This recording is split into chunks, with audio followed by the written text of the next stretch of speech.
next to the window actually was he is a Medifast client for their facility. Oh. And so normally, before Go Global, I would have just shut the door and said, oh yeah, that's great, you know. And then I said, you know what, get out of my own way. And I looked at him and I engaged him.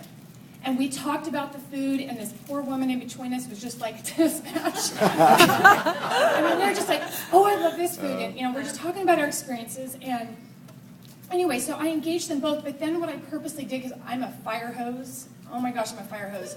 And I didn't want to drown them for that whole hour thing. So anyways, what I purposely did is I would throw out a little tidbit, you know, about how amazing the food was. And then I'd say, so anyways, why were you here in Arizona? Like, I kept pulling the conversation away, and then they'd pull it back, and they'd ask more questions.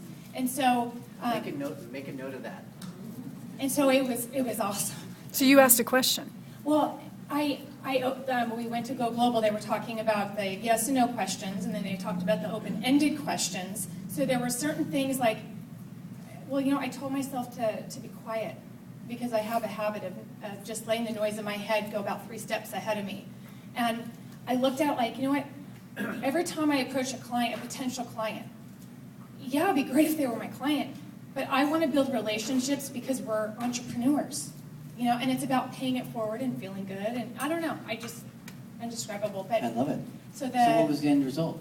So I ended up, I was talking with him, and it just clicked. I looked at him and I said, you know what, you would make an amazing health coach because you are so on fire and you get the program.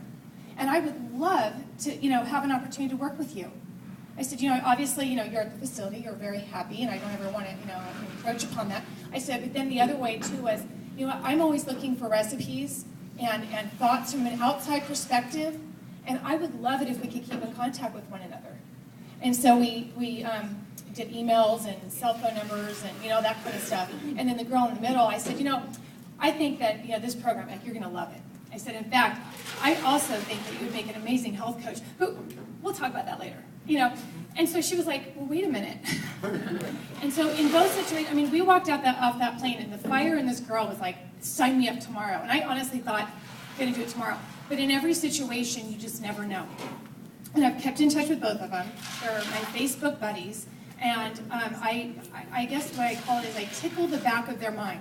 So I'm constantly sending out, like when the videos came out on Facebook, like we just showed, I immediately just sent it out to everybody. Like, this is what I do. I won't fire hose you, but this is what I do.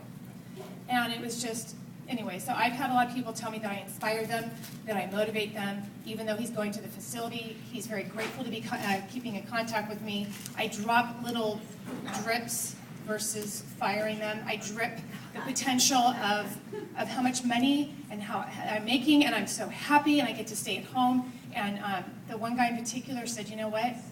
I want to be able to make a difference in my life and know that when my day is done on this earth, that I can pay it forward and I touched people's lives, even if it was one person. That's awesome. Give her a hand.